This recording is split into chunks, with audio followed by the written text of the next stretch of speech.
Imagine the protagonist from Drive getting trapped in a satanic Chuck E. Cheese, and he must survive the night against evil animatronics. Here's the twist in it all.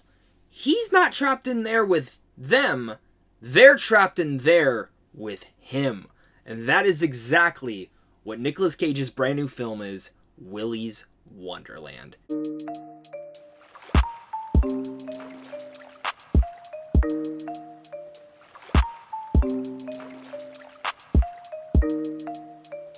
What's going on, buddy? Welcome back to a brand new movie review. Today I'm going to be discussing Willy's Wonderland, the latest Nic Cage film directed by Kevin Lewis and written by Geo Parsons, the creator of this entire idea. It's about a quiet drifter who is tricked into a janitorial job at the now condemned Willy's Wonderland. The mundane tasks suddenly become an all-out fight for survival against wave after wave of demonic animatronics. Fists fly, kicks land, titans clash, and only one side will make it out alive. I've been super excited about this film. Point blank, I think that's something that I've discussed on this channel beforehand. I hate Chuck E. Cheese. I'm afraid of it. So this is like my personal nightmare coming to life. And overall, I found this film to be badass. It's absurd. It's wild. It's bloody. With that said, and this is something I really need to address because I think some people will come out of this film disappointed because they don't get the point of this. The point of this film is a total trope and really kind of an homage and throwback to old classic B-rated horror films that you would find in a VHS randomly at Blockbuster and pop it in and just totally be entertained. You know, this doesn't have the highest budget that you could possibly imagine, and there are limitations to that. And even some script limitations as well that I will definitely talk about. But on the outside surface of it all, this film still lived up to what the concept is Nic Cage beating the shit and killing animatronics and trying to survive the night in Willy's Wonderland. That's the exact concept, and that's exactly what I got out of it.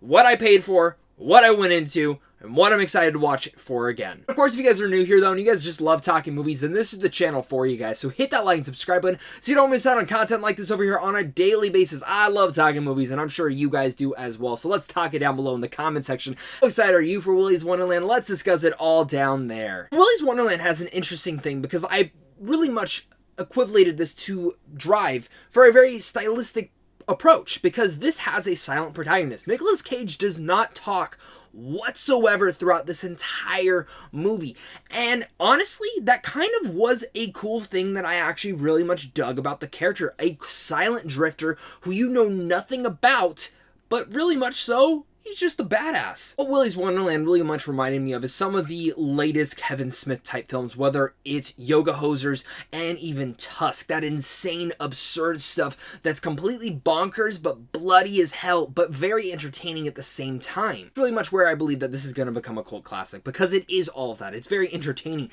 The way that they brought these animatronics to life, the puppeteering to it all is actually quite amazing. There's some, again, technical limitations to where you can totally tell that it is someone in a suit, but when they do the up-close shots to some of the puppeteering, it is phenomenal what they were able to pull off, and I really dug how they really much focused more in on that stuff than just, say, the typical CGI fest that we get so many times before. And the designs of each and every one of the animatronics really much live in and add to the action scenes, which again, some of the action scenes, again, you can feel the limitations, but seeing Nic Cage totally just rip out like a spine out of like an ostrich is just phenomenal. Or seeing him just totally beat on one other person or another animatronic or this or that, and just totally seeing them rip them apart. That is the fun aspect of this all. With him being silent, it kind of makes it just even more badass. It's absolutely absurd, like I said. The concept alone, the mythology, everything that they kind of go about in here is absolutely absurd. It's batshit crazy.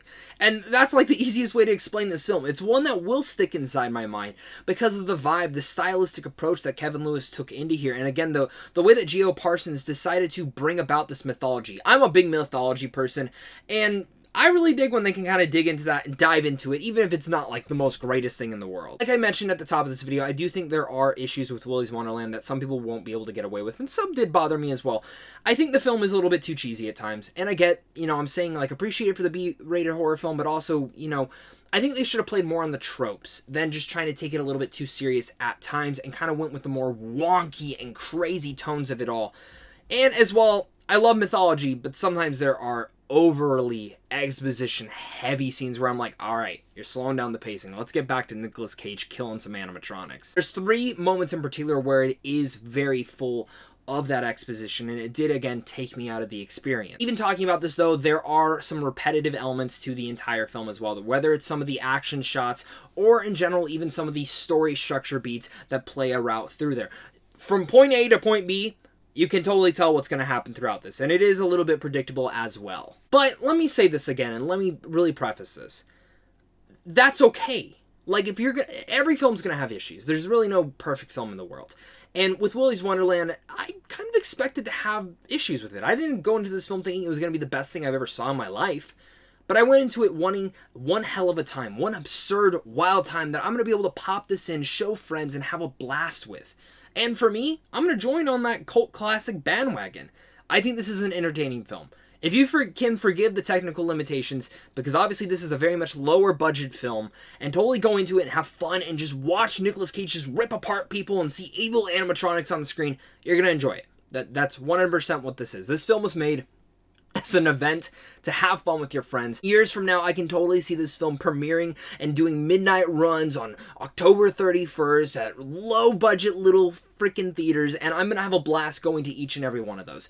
I had a blast with Willy's Wonderland. I think it's an absurd, wild, crazy time, and I'm excited to show my friends it. I'm excited for you guys to actually get to see the film finally, and again, I know it's not perfect, but for some reason, it is a little bit perfect for me. So with all that said, I'm going to give Willy's Wonderland a B-. You guys again so much for clicking on this. You guys are seriously all the best. Let me know down below which animatronic you would hate to go up against. For me, Siren Sarah was absolutely creepy, but so was like the chameleon. I really liked like the design and everything of how they did her. Really wonderful. I had a blast with this film, and I'm sure many of you guys will be doing the exact same thing as I am this weekend. Have a happy Valentine's Day, guys. Head on over to Samsung Films on how to see films early, and of course, it's a big thing to you and a big thing to my Patreon supporters, because without you, I wouldn't be able to do this. Thank you guys again, and of course, until next time, stay classy.